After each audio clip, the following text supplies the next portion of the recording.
Refreshing you with the best music, news, and more. Star 103.5. Simply the best.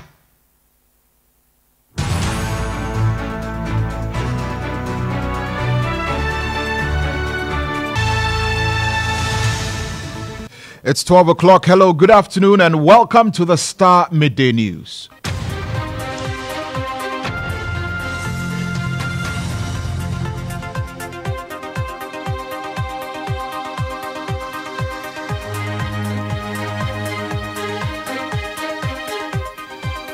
And coming up on the Starr Midday News today. It's not easy for us because everything is not easy in the morning. It's not easy for us at all. 25-year-old new mother stranded at the Koforidua Government Hospital after her husband bolted. Upon realizing she delivered triplets, appeals for public support. Also coming up in the bulletin, off-duty policeman who shot and killed a 25-year-old man over 200 Ghana City transport fare disagreement arraigned at Adabraka District Court will take you live to court today for the very latest on that development. Meanwhile, security analyst Adam Bona has urged heads of security agencies to crack the whip on personnel who engage in other side jobs without tacit approval from the authorities. Police officers and security officials are not supposed to undertake any form of business without actually writing and asking, getting permission from the Inspector General of Police or the Controller of Immigration or Fire and the rest. Also coming up in the bulletin, South Dai Member of Parliament Nelson Roxon Dafiamekbo criticizes decision by the Electoral Commission to charge electorates 50 pesos for using mobile platforms to check the eligibility on the voters' register, arguing that funds have already been provided to the Commission. Anybody that they took 50 pesos from them, they should refund it. The people should have access to determining from the red number that their names are in. Also ahead, we'll take you to the renal unit of the Kolebu Teaching Hospital as the unit has begun services for outpatients after weeks of closure. We've got details of all of these stories and more coming up for you today on the Starr Midday News.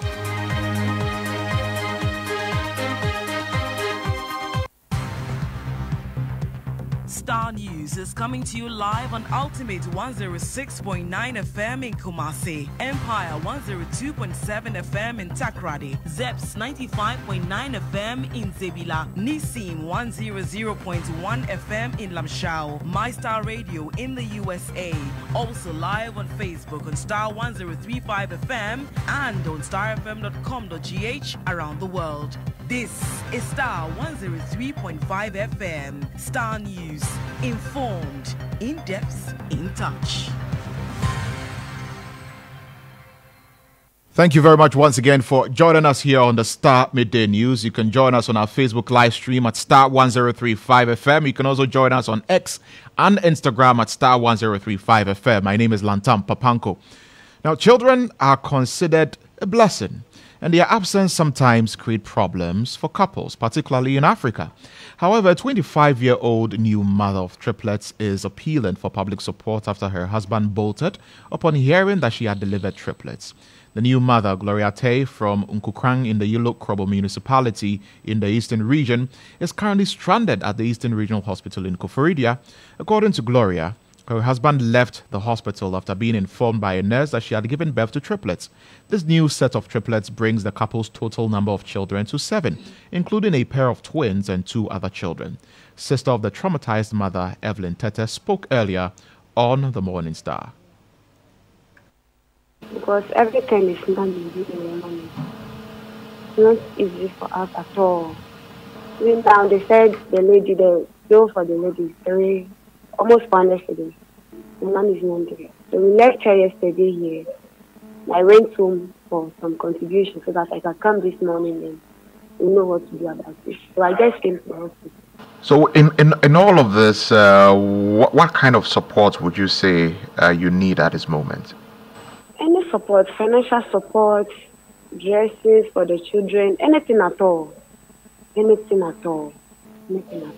And have you made any attempts, or has the family made any attempts, I mean, not being able to, speak to your sister's husband, or not being able to trace his whereabouts? Have any attempts been made to try and find him outside of, the calls that perhaps you place? Have any attempts been made to find him? Yes, I went to the mother. Then the thing is, the man is not there. The family, the man is not there. So it's not easy. It's not easy. Evelyn Tete is sister of the mother who has been abandoned by her husband at the Eastern Regional Hospital after she gave birth to triplets.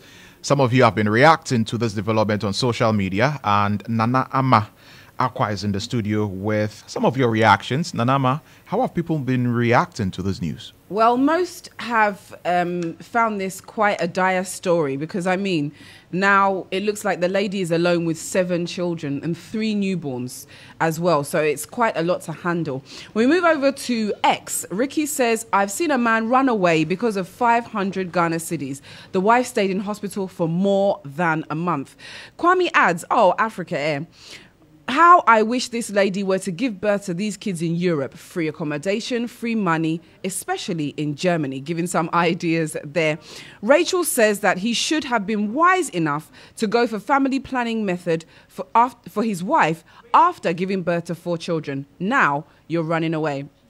Eric says, God punish poverty. And I say a big amen to that. When we move over to Facebook, Francis says that poverty can misinterpret blessing to mean bad luck or a curse. How men are in search of same, yet some are in full flight.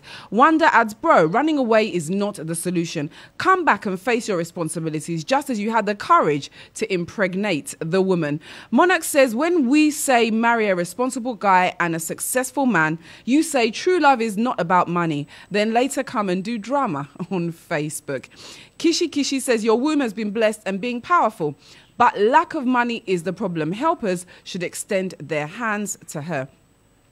I don't know the man's side of the story, Roland adds, but dear men, let's do better, I beg. Nelly simply says, if fertile was a person. We'll move over to Instagram.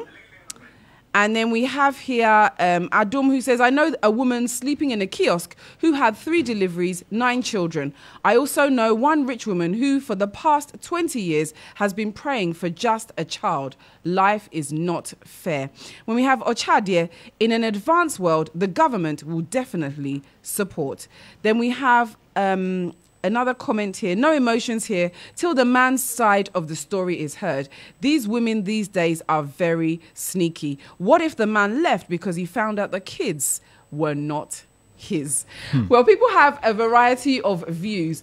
Some were also saying about family planning. I mean, it's important, especially as you don't have the means to look after the children. The other side of it is that the woman too didn't inform him prior to giving birth, because the story explains to us that he was surprised to be having triplets. Lantam, there you go.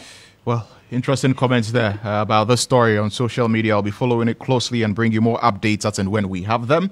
Thank you very much. Nanama Aqua there with your comments from social media. We're moving on to some other stories now. And the off-duty policeman, Constable Smith Jechi, who shot and killed a young man, Stanley Ahaji Koku, over a 200 Ghana City transport fare disagreement has been arraigned at the Adabraka District Court. The policeman, who doubles as a ride-hailing driver, shot the victim at Kuntunse in the Greater Accra region.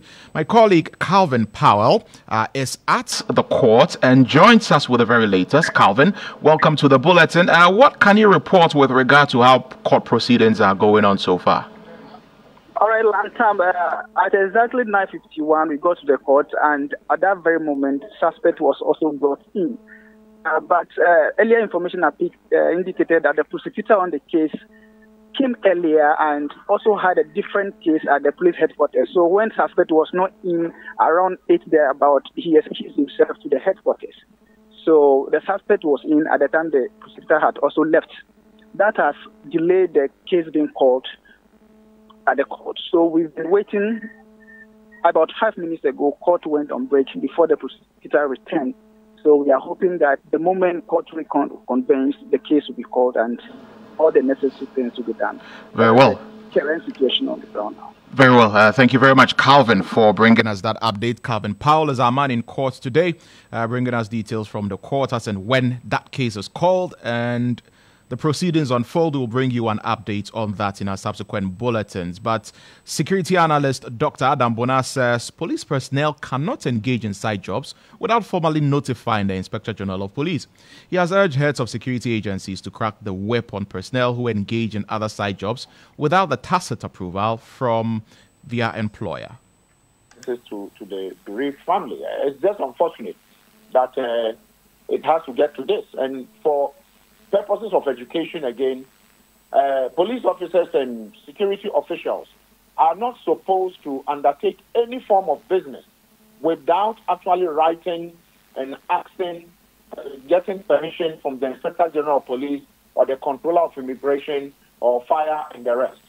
So these are questions we need to ask again. Apart from him doing this dastardly act, did he have the permission to, in fact, procure the vehicle he's using and to use it for business? Because he's not supposed to do that until he's given permission by the IGP to do that. And so if he had this vehicle, his supervisors, obviously, is assigned to a station somewhere. Those supervisors who are supposed to be supervising him, were they aware that when he closes from work, he jumps into his vehicle and drives it around to make money, or they didn't know? These are questions that probably we need to be asking. Dr. Adam Bona is a security analyst. Now, weeks of closure leading to the death of some renal patients at the Kolebu Renal Unit has resumed services for outpatients. Now, the nation's premier teaching hospital halted services to outpatients due to the limited availability of consumables.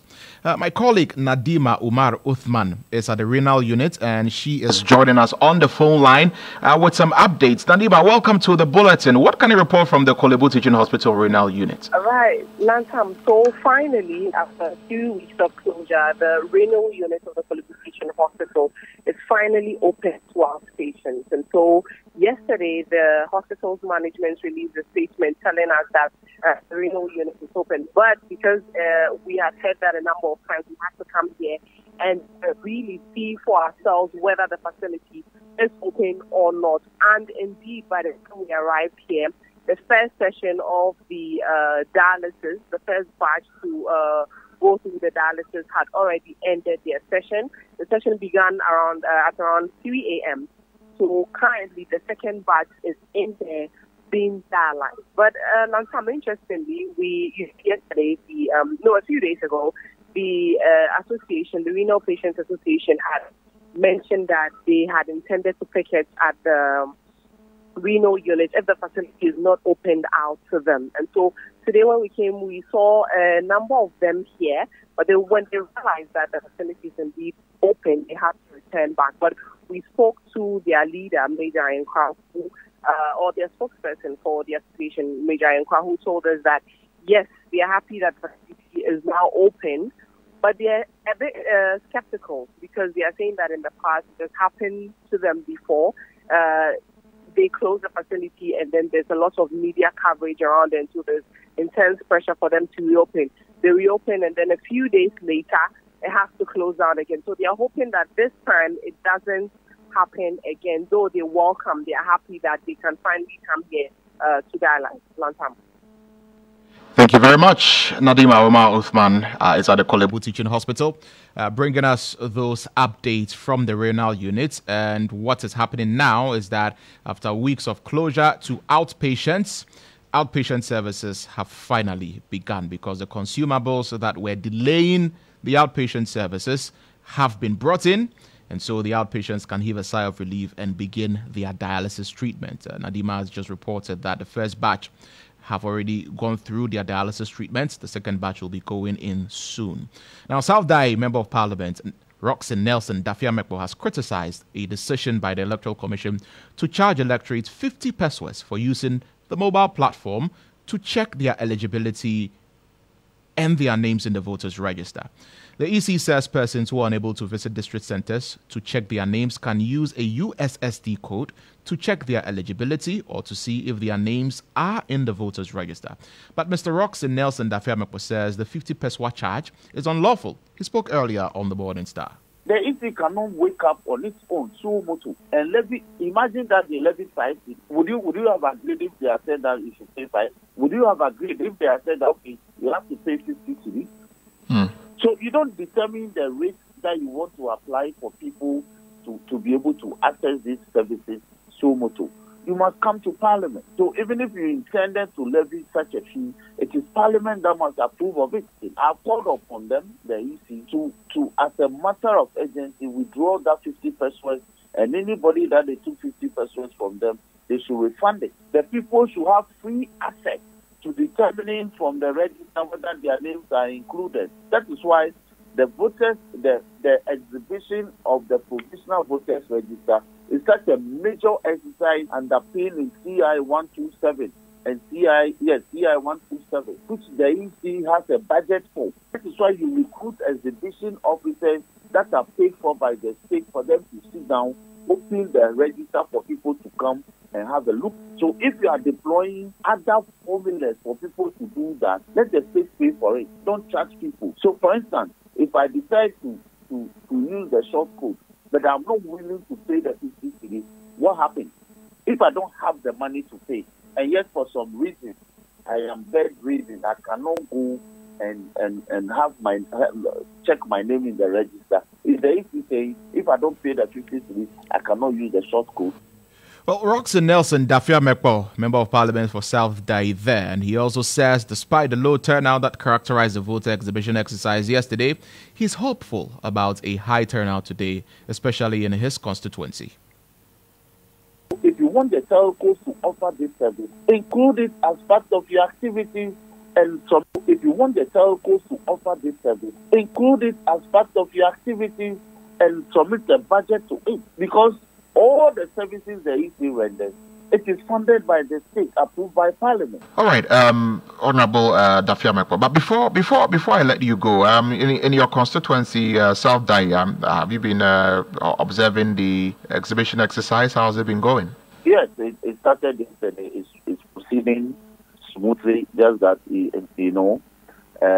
was the first day, so the attendance was slow. We are hoping that it will pick up from today until it ends on the 27th.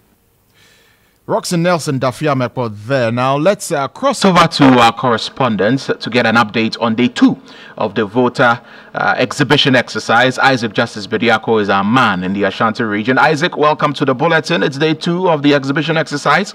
Yesterday there was a low turnout recorded. What is it looking like today? Well, Lantam, so here in Swami constituency, where I've been monitoring the exercise from various polling stations, the North Central polling center from yesterday up to now, that we speak, has recorded up to 70 attendants in any of the centers that I have been. Currently, and in Takwa, Bishop Tapon police station where I went, that is Bishop Tapon Catholic Church. They have 2 police stations in their particular church premises. That is Station A and B. Yesterday, all put together, they recorded 27 attendants. Station A had 14, then Station B had 13. This morning, when I was leaving there, as at 10:43, the 2 stations had recorded 13 attendants. From there, I moved to Anumanji. They recorded 68 yesterday. As at 10:49 a.m., they had recorded 33. I went to Anumanji Basic School. They also have 2 police stations at the school. Center A yesterday recorded 10, then Center B recorded 22 yesterday. As at 11 a.m., Center A had recorded 2, then Center B had recorded 9. And I went to Sakwa MHS. Yesterday they also recorded 30. At 11:30, they had also recorded 2. Then I went to Sakwa St. Joseph RCJHS 2. Yesterday they recorded 6. Then this morning they have recorded 1. Then my final place has to do with the Sakwa MA Primary School. Yesterday they also recorded 14. Then as at now, they have also recorded 6. So that has been the general situation in these polling stations that I have been able to visit within the Swami constituents. Very well. Isaac Justice Bediako, thank you for bringing us that update.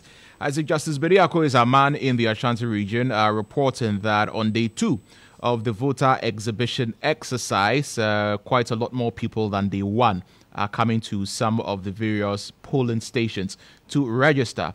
And talking about the short code that the EC has provided for you to check to see if your name is in the register if you're unable to visit a polling station, that short code is star 711 star 51 hash, star 711 star 51 hash. You dial that short code and follow the prompt.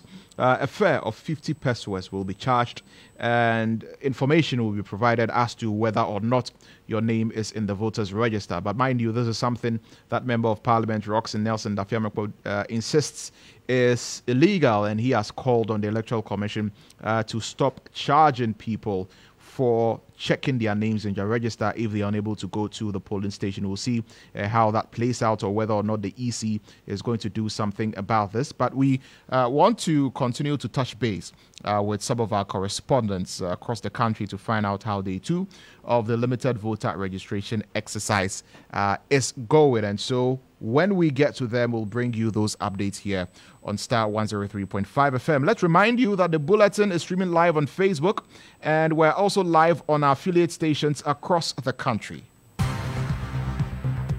Star News is coming to you live on Ultimate 106.9 FM in Kumasi, Empire 102.7 FM in Takrady, Zeps 95.9 FM in Zebila, Nissim 100.1 FM in Lamshao, My Star Radio in the USA, also live on Facebook on Star 103.5 FM and on starfm.com.gh around the world. This is Star 103.5 FM. Star News.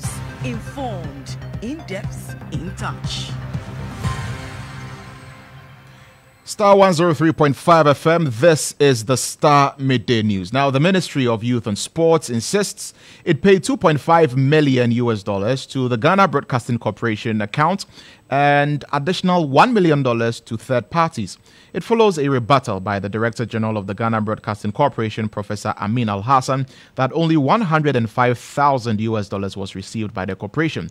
The rebuttal follows the Sports Minister and MP for Yagaba Kubori, Mustafa Yusuf, and claimed that the GBC was paid over $3 million for coverage. Here are details of the contract between the Ghana Broadcasting Corporation and the Sports Ministry. The contract is between the Ministry of Youth and Sport and GBC for provision of services. And these services, we've outlined some of them. Some of them are still inherent in this contract, after which a payment of $3.6 million will be made. Now, 2, the Ministry of Youth and Sport will transfer the CD equivalent of the cash component to GBC for payment. Any cost that has not been budgeted, that is incurred, the ministry was to pay for it. The Ministry of Youth and Sport shall not assign any benefit or interest hereunder to a third party without the written consent of GBC, and such consent, if given, shall not relieve the Ministry of Youth and Sport from any obligation under this agreement. And so that's how come the $1 million that was paid directly from the ministry had to get the approval of GBC. Right. Now, after GBC signed this contract, per what the Director General is saying, it realized that there were some other services that it could not offer on its own. So other service providers were contracted. Now, here is the question that needs to be answered. Did the Ministry of Youth and Sport contract any service provider on behalf of GBC? Who did the negotiations relative to how much payments were due the service providers? And these questions are outstanding because it is who determined that GBC is entitled to only 105,000 Ghana cedis. You get the point I'm making? Yeah. Because per the contract I've just read to you, the agreement is between GBC and the Ministry of Youth and Sport. The amount agreed. And what the minister is telling us, the ministry was not involved in engagement with any third party. It was left to GBC. Yeah. That's the question that Professor Alassane has not answered. Professor Alassane should tell us whether other entities were contracted on behalf of GBC, for which GBC had to ensure that payments were made, or GBC on its own contracted those service providers and decided that the services they were providing were too superior to their own, that they would pay themselves just $105,000. So those are excerpts of details of the contract between GBC and the Sports Ministry, as read out to you by head of our political desk, Ibrahim Al-Hassan. The Ministry of Youth and Sports is insisting that it paid that $2.5 million to GBC with $1 extra million to third parties per the request of the Ghana Broadcasting Corporation. Here is the PRO of the Sports Ministry. The contract was between the Ministry of Youth and Sports and GBC. And that one was done through the local organizing committee for the 13th African Games. And so it was directly, we negotiated directly with GBC. And so it was through the negotiations that we got to know that, yes, they couldn't really get the capacity that we were looking for. And so had to bring in third parties to be able to help them fulfill their obligation. So these third parties, you might have cited it, is between Ministry of Youth and Sports and GBC. So these third parties that you found out were being engaged, did you have any engagement at all with them, or it was solely between GBC and them? It was solely between GBC and them. Okay, so just by way of clarification, Kenneth, how much did the ministry pay to GBC? As at now, just as the release you saw, we have paid a total amount of $3.5 million to GBC. Why then? And out of the $3.5 million, we paid $2.5 million to GBC and $1 million to the third parties upon their instructions. Upon whose instructions? Upon GBC's instructions. So why is the Director General of GBC saying this is the only amount they received, the $105,000? Well, I cannot really tell exactly the kind of negotiations that GBC had with the third parties. But as far as we know, we actually had this negotiation with GBC, and the total amount that we were supposed to pay them was $3.6 million. So you've just listened to the PRO for the Ministry of Youth and Sports. Meanwhile, the Ningo Pram MP Samuel Nete George is serving notice that he will hold the management of the Ghana Broadcasting Corporation before Parliament over conflicting figures on amounts paid for coverage at the All Africa Games. So you see, this matter now is pregnant. It's pregnant with twins. One is the veracity of how much money has been paid, $3 million, in excess of $3 million or $105,000. The other has to be with the DG's claim that my suggestion that technicians were not paid is not true. I have memos which I will put out, memos that show that even in the middle of the game, on the either the 13th or 15th of March, during the game, the DBC technical staff served a memo to management that they were going to lay down their tools and stop the broadcast because they weren't being paid. There had to be a crisis meeting between the Director General and the technician. There are all kinds of questions that have to be asked and have to be answered. So, thankfully, I serve on the Public Accounts Committee. That's why I asked this question. But I also am ranking on the Communications Committee, and the Communications Committee has oversight over GBC and the Ministry of Information. So, I'll be discussing with my ranking and chairman to have this matter tabled properly before the committee to investigate the matter. Samuel Nete George is a member of Parliament for the Ningo Pram constituency, also a member of the Public Accounts Committee, and he puts that question to the Minister for Youth and Sports, which brought about all of this controversy. Jones Aji is in the studio with the latest in sports. Jones, what's in sports? Right, I mean, it's just not clear now. This is what we are missing. Who are these third parties? And how many are they? How much has been paid to them? That is what we want to know. The ministry are saying that, see, they paid two third parties, 1 million to the third parties on advice from GBC. Then the PR was asked, so how, who did you pay to? And he says he does not have the list with them. So we need to know who the third parties are and then how much was actually given to the third parties. All right, now let's move to some World Cup stories where the Under-20 World Cup would begin some few days. And now Ghana's Black Princesses will face Mexico in a friendly fixture on Thursday, 22nd August as part of preparations for the 2024 FIFA Under-20 World Cup. The game will be the first test for the team following their arrival in Colombia to wrap up preparations. The game will take place at the Centro Deportivo Chocuenza in Bogota with kickoff at 8:30 p.m. Now to some good news for Chelsea fans. Cole Palmer has been adjudged as the best young player at the PFA Awards. The attacker believes that he can continue his exploit this season. Life's great, can't complain. So yeah, I'm just enjoying it. You know, just the whole season really was a great season. and yeah, hopefully we can kick on this season. Yeah, everyone knows what Man City are about. Probably one of the, if not the best team in the world. So yeah, amazing team. Yeah, everyone's excited. It's full of young players, great manager, great staff. So hopefully we can have a good season. Maybe teams might look at me a bit more, yeah, but you know, it's on me to produce for Chelsea, and that's what I plan to do. And Phil Foden was also adjudged the PFA Player of the Season, while City and Arsenal players dominated the PFA Team of the Season. Some breaking news for Chelsea fans. Chelsea have officially completed the signing of Joao Felix from Atletico Madrid. Which brings the number of players at Chelsea to 42. Gallagher is moving back, so it will stay at 41. So it will still stay at 41. And one will wonder what they are doing with 41 players. Thank you, Jones Aji, with the latest in the world of sports. And before we go, the campaign team of the NPP flag bearer, Haji Dr. Mahmoud Bami, has denied allegations of copying from the NDC running mate, Professor Nana Jane Opoku-Agyeman. The former education minister during her market tours accused the NPP of stealing the NDC's Women's Bank promise by introducing a Women's Traders Fund in their manifesto. However, speaking on GH Today earlier with my colleague Sewami here, the NPP's Director of Campaign Communications, Dennis Miracle Labuaje, countered the claim, arguing that there is a significant difference between a bank and a fund.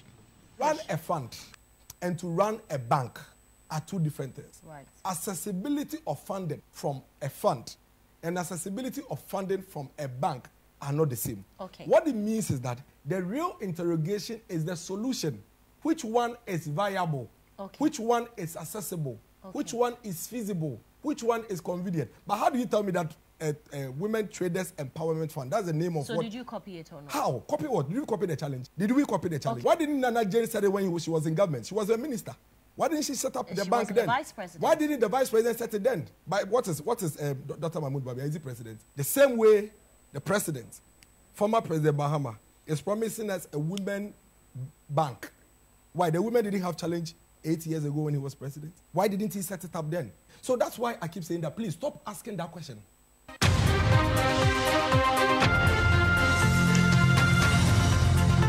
And that's it for the Star Midday News here on Star 103.5 FM, also live across the country on our affiliate stations. For more news, log on to starfm.com.gh.